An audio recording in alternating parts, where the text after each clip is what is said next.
Então, bem, boa noite. Eu me chamo João Gabriel, sou estudante de medicina na Universidade Federal do Ceará, Campus Sobral, e vou apresentar um trabalho cujo título é Prevalência de Síndrome Metabólica entre pacientes com artrite reumatoide em Sobral, Ceará.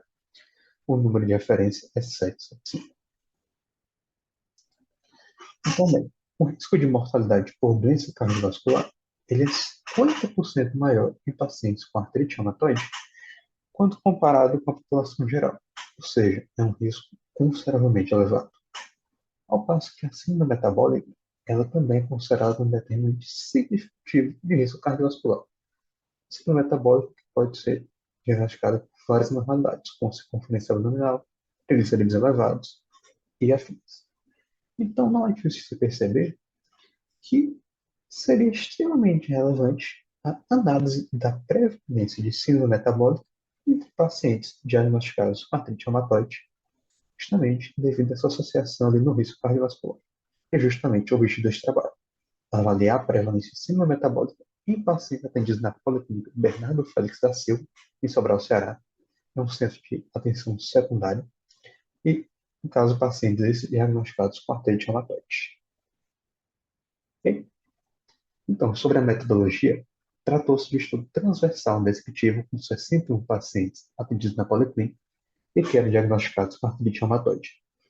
Para medir a atividade da artrite reumatoide, usou-se o critério das 28 PCR, ao passo que, para se diagnosticar a presença de síndrome metabólica, foram utilizados os critérios do NCEP-ATP3, que no caso são circunferência abdominal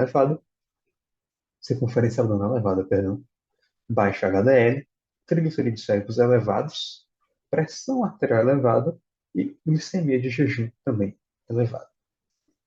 Um fator aqui que a gente utilizou na nossa metodologia foi quando o paciente ele usava algum fármaco que podia mascarar alguns desses critérios, ele era colocado como positivo para ele.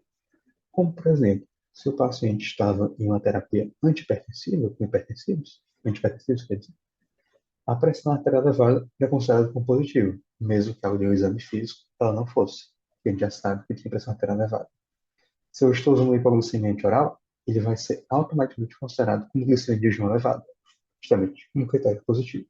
E aí também vale para as estatinas.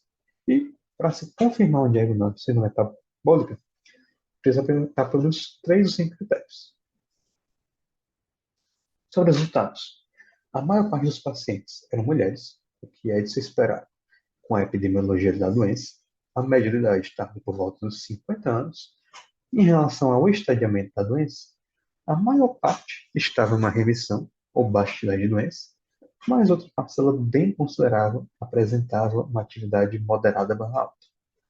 O tempo médio de doença nesses pacientes foi de por volta de 10,44 anos, 10, 11 anos mais ou menos, um desvio padrão de 4,24. E, aplicando os critérios do NCEP-ATP3, a prevalência metabólica foi de 29,51, quase 30%, quase um terço, no caso aqui dos 8 pacientes. E em relação aos critérios, destaca-se aqui os triglicerídeos séricos, com 27,87% entre os pacientes com síndrome metabólica, e o baixo HDL, no caso 24,59%. Então, a gente pode concluir uma coisa muito importante, que os dados sugerem um destaque para a dislipidemia, como nós vimos ali a prevalência entre os resultados, e como um importante fator de risco para o desenvolvimento e progressão da doença cardiovascular. E identificar o risco cardiovascular em pacientes com artrite reumatoide permitirá uma gestão mais assertiva para reduzir a morte desses pacientes. Afinal, doenças cardiovasculares são uma causa de morte extremamente importante no contexto social brasileiro, no contexto da saúde, especialmente. E com esses pacientes com artrite reumatoide, uma doença crônica extremamente dolorosa, manejar esse risco cardiovascular pode gerar uma grande sobrevida para eles. E é basicamente isso. Agradeço pela atenção.